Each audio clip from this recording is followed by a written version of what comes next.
He's listening, it's like, give me that.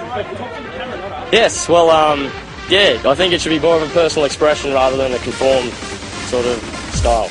I'll be brutally honest here. Like, I see a lot of people just pulling off the same moves as everyone else, and like, I don't really see that as an expression. I just, you know, I like innovative.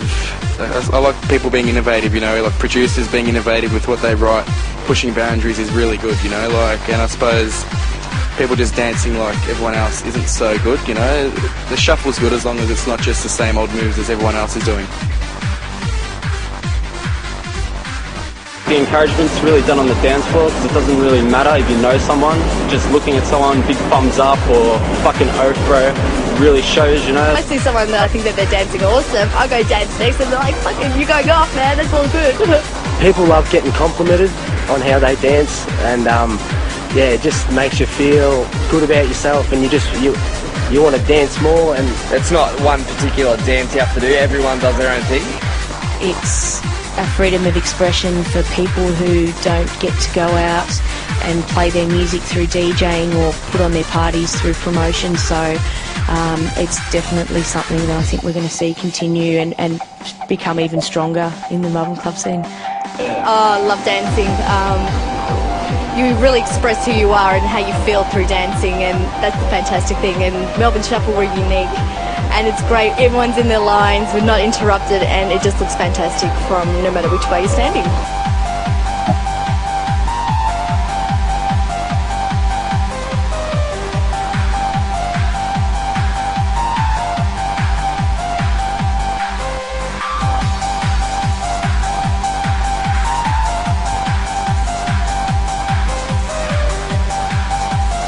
Dancing is just a form of self-expression.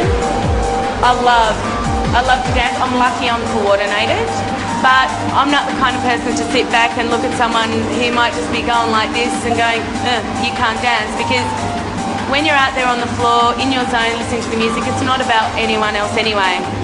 Like, it's just about the music and rocking. Everybody's equal on the dance floor. Anyone that has that rhythm in their body should be on the dance floor showing their moves. Me, the best thing about dancing is just being able to express yourself through the music and to let the music move you. I think it's become very much its own culture over the last few years with the Melbourne Shuffle and with Candy, but for me it's still very much about a self-expression and what the music does for you, whether it be through the Melbourne Shuffle or just through you moving your body to how the music makes you move.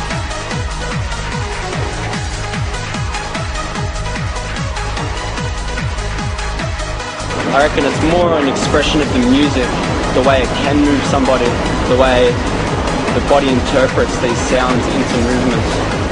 Yeah, we got approached from overseas to supply the Candy Shufflers, and at the time I think most shufflers last for a year or two. Unfortunately the footage they'd seen was about 2 years old, so we had to come up with a whole new shufflers, so we come up with the idea of running a competition, and you know, we had judges that would score people on the unique style of dancing, and we chose people that were slightly different.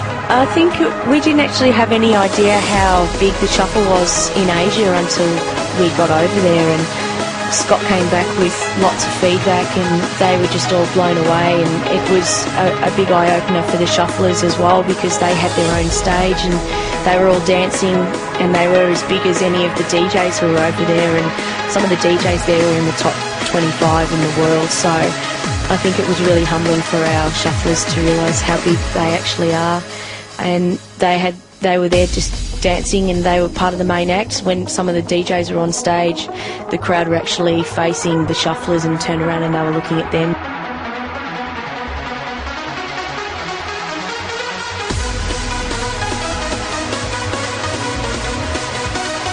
We're talking about the Melbourne Shuffle, and I think the thing that sort of shocked me about it more than anything was the talcum powder. That I just couldn't understand that. That kind of blew my mind.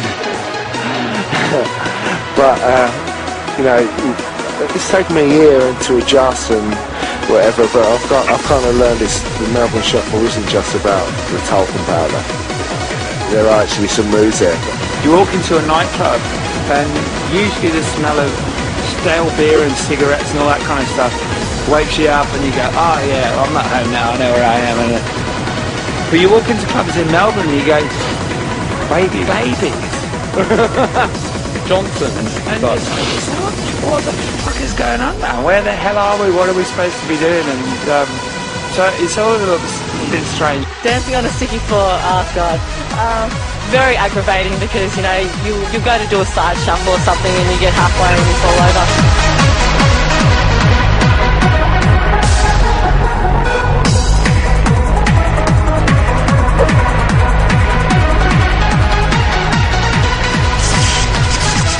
Learn to shuffle, or you can become a sweaty mother cokehead, and you know, either way, I mean, you got two choices. We took the positive outlook. You watch them, and you learn, and then you practice where you don't mind practicing, whether it's at home, whether it's somewhere not seen, and if you don't care, you practice right there and then. What is best in life? Crush your enemies, see them driven before you. To hear the lamentation of the women.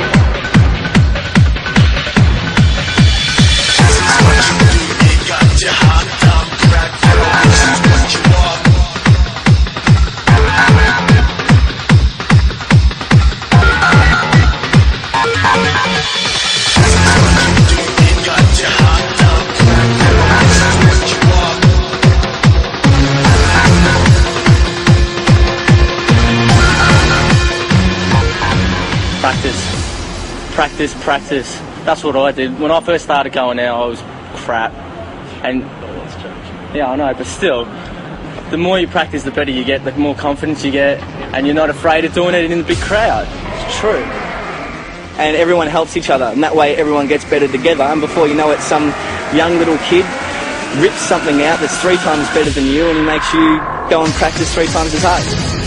The way I started learning how to shuffle is I used to watch everyone else dance, and I like their moves, and what I do is I go home and I crank my music up and I'd be just like there dancing, and then you really feel into your groove, and then it's like, yeah, I've got my stuff, I've got my steps, and then you just go rip them out on the floor and everyone's like, yeah. Watching's the key. Just basic shuffling, and then like you add to it as like you get more confident, you can add more styles to it. You pick up from watching other people, or they'll stand there and they'll show you, help you out. But watching is really, and in the mirror too, like you watch yourself in the mirror and you're just rocking around and yeah. What is best in life? Crush your enemies, see them driven before you, and to hear the lamentation of the women. I wasn't really a dancer so much and until I started going clubbing. And when I went clubbing and met other people that were dancing, you just sort of copy each other and you learn from what everyone else is doing. And back then, there wasn't really a name for it. It was just the way everyone danced around here. So you just sort of cotton on after a while and then get into it. If someone from Melbourne goes over to the UK, you just get picked up straight away within about 5 minutes, and everyone just sort of gravitates towards you and says, "G'day, how are you from Melbourne? I bet." It's just a bit of good fun, and everyone likes to dance like that, so why not, eh? So went over to this guy and went, "Those bros are from Melbourne, are you?" And he was like, "Yeah. He was so happy.